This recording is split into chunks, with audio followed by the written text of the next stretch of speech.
Yelena Beauty, j'espère que vous allez bien. On se retrouve dans une nouvelle vidéo.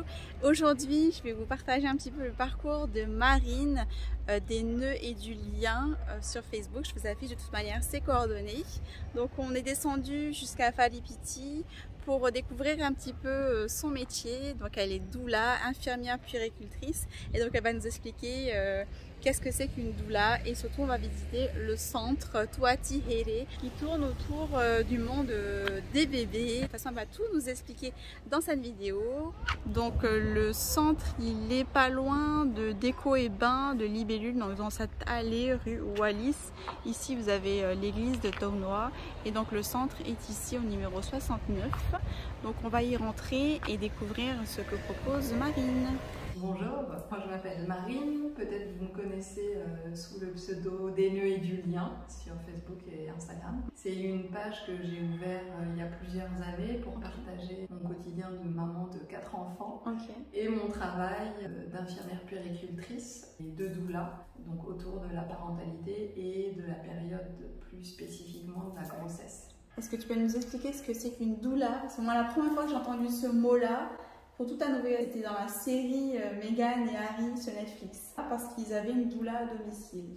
Ouais. Et qui faisait justement du portage avec leur aîné. Voilà. Effectivement, les doulas sont beaucoup plus répandues dans les milieux anglo-saxons. Et en fait, la doula, c'est une professionnelle qui va accompagner tout l'aspect émotionnel de la grossesse. Elle est vraiment en parallèle du suivi médical avec le gynécologue ou avec la sage-femme. Tu peux faire appel à une doula pour tout ce qui touche les aspects vraiment émotionnels de la transformation que génère en fait le devenir parent. La doula, elle est vraiment spécialisée dans cette période prénatale et en postpartum. Après, on peut faire appel à une doula pour des moments de vie un peu compliqués de la vie d'une femme, comme pour des interruptions médicales de grossesse, des avortements. Là, c'est un lien entre travail d'infirmière puéricultrice et mon travail de doula. En tout cas, ce qui est sûr, c'est que je ne travaille plus ni à l'hôpital, ni en structure collective en crèche.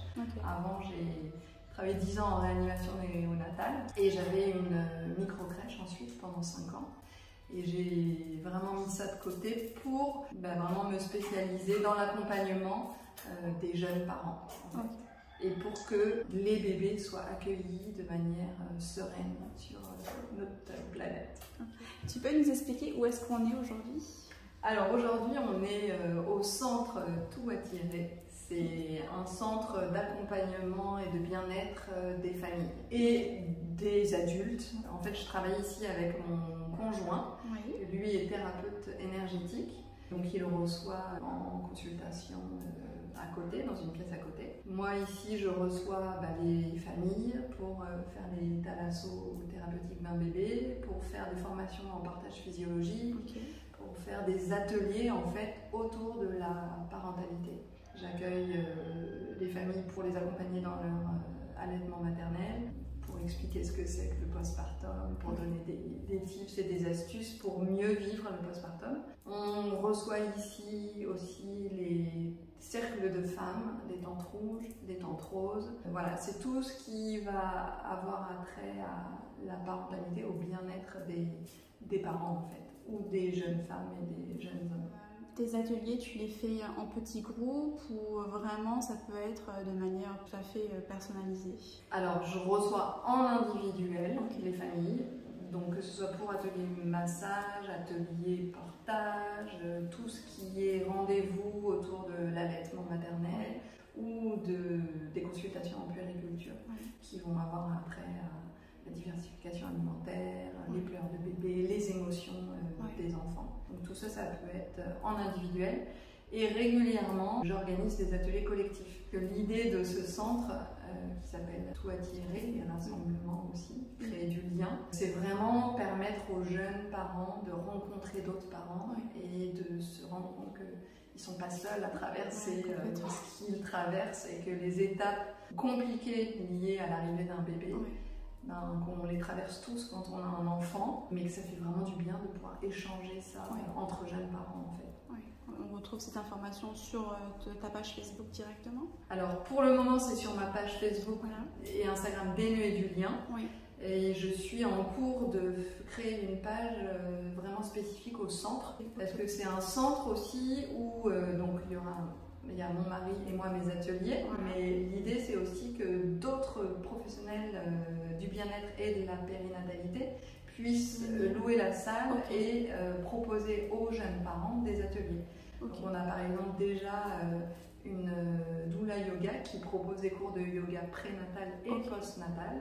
On a eu une collègue professionnelle qui a proposé des ateliers de naturopathie, une autre qui reçoit un individuel en coach lié à la parentalité. Voilà, l'idée c'est de diversifier l'offre des parents pour être serein et accueillir correctement ses enfants. Ok, c'est génial. Et du coup, tu as ouvert ce centre depuis combien de temps? Alors, les travaux sont à l'intérieur terminés. Voilà. Il faut encore qu'on aménage l'extérieur, qu'on ajoute un peu de verdure, etc. Mais voilà, on espère faire une vraie inauguration en septembre-octobre. Ah, c'est génial. Quelles sont les questions que tu as le plus souvent des parents qui viennent te voir? J'ai beaucoup de questions autour du sommeil. Que le premier mois de vie, tu vois, bébé ne dort jamais en dehors des bras des parents. Ça, c'est vraiment quelque chose qui est compliqué, mais qui est complètement normal. Et que cette période où bébé a besoin des bras pour être endormi, pour être en sécurité, en fait, tout à fait, elle passe. Et je parle énormément du 4e trimestre de grossesse. C'est vraiment important de l'avoir en tête, en se disant que la grossesse ne dure pas 3 trimestres mais 4 trimestres, et le dernier trimestre c'est vraiment une grossesse extra-utérine où bébé va rechercher pour se sécuriser exactement ce qu'il connaissait de sa vie d'avant. Donc c'est la proximité du corps de maman, le titi au maximum, la proximité du titi, les bruits, la chaleur du corps et le fait d'être contenu comme dans l'utérus maternel.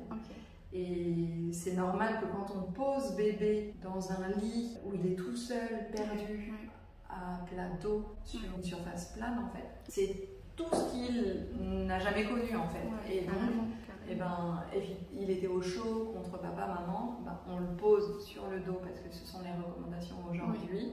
Évidemment, bébé va se réveiller. Et donc c'est complètement normal. C'est hyper prenant pour les parents. Mais voilà, on en discute, je partage quelques tips. D'où les ateliers aussi portage. Avec les slings, avec les écharpes de portage, parce que quand t'es une maman, tu te retrouves seule à la maison quand papa est reparti travailler. C'est ça. Il y a un moment donné, soit tu passes la journée à essayer d'endormir bébé dans son lit, mais tu sais que tu as 5 minutes et il faudra revenir, ou alors tu te dis ok, je suis dans le 4e trimestre de grossesse, c'est normal. Donc je donne à mon bébé ce dont il a besoin. Je repousse loin de mon cerveau l'idée tu portes trop bébé. Tu ne peux pas trop porter un bébé tant qu'il en exprime le besoin. En fait, il a besoin de ça pour se sécuriser. Voilà, on change notre façon de voir la parentalité. Que tu me posais la question la plus récurrente aussi, c'est moi, la grand-mère ou ma mère, elle me dit tu vas trop porter bébé, tu vas l'habituer au bras. Après, tu vas être esclave de ton bébé. Non, on ne peut pas être esclave de son bébé. Les premiers temps, il a besoin de nous pour se rassurer. Et après, ce qui revient beaucoup aussi encore, c'est un petit peu ce que tu m'as partagé. Le postpartum. On m'avait pas dit que c'était aussi dur. C'est ça. Et physiquement pour la maman. Et puis après, il faut comprendre bébé. Et c'est compliqué au début. Complètement.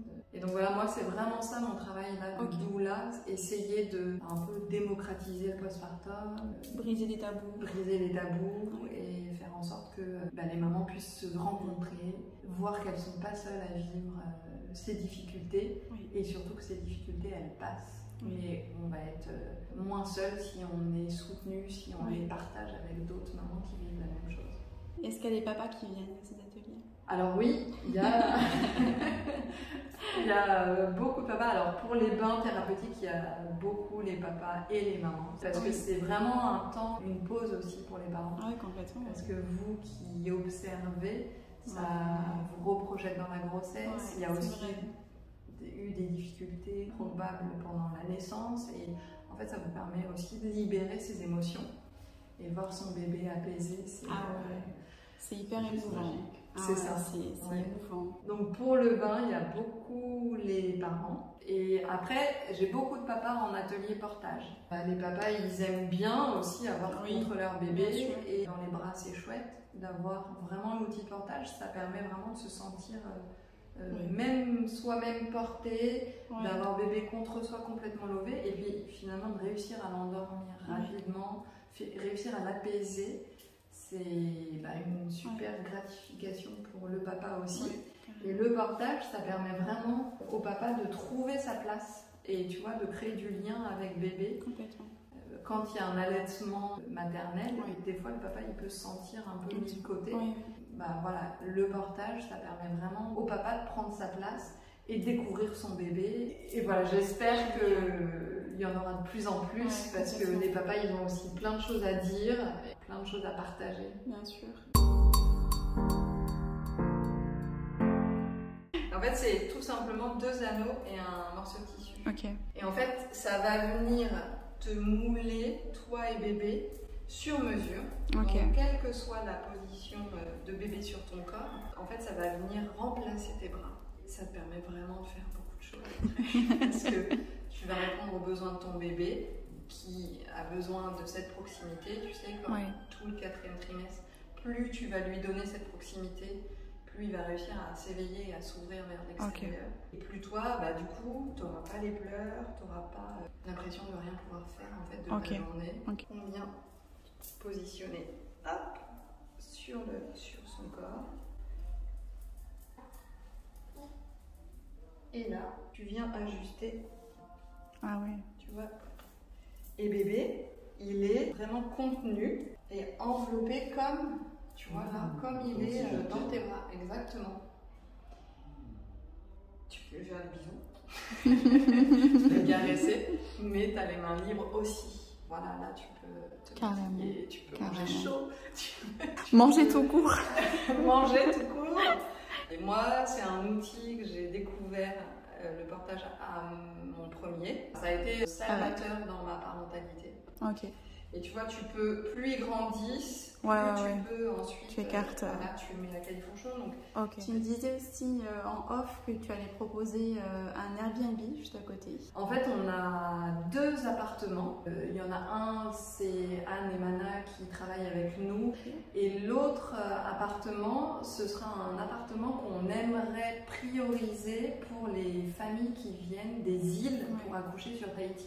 On a demandé des tarifs préférentiels avec la CPS, on en attend un peu de...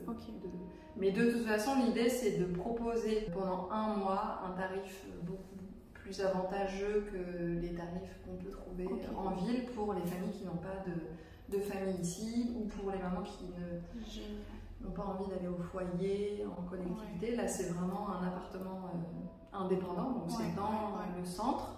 Mais il y a salle de bain, cuisine. Comme toi, les mamans qui viennent de la presqu'île et qui accouchent à Tumola, vous avez l'obligation de rester 3 jours à proximité de la zone de naissance. Et du coup, ça peut être le lieu.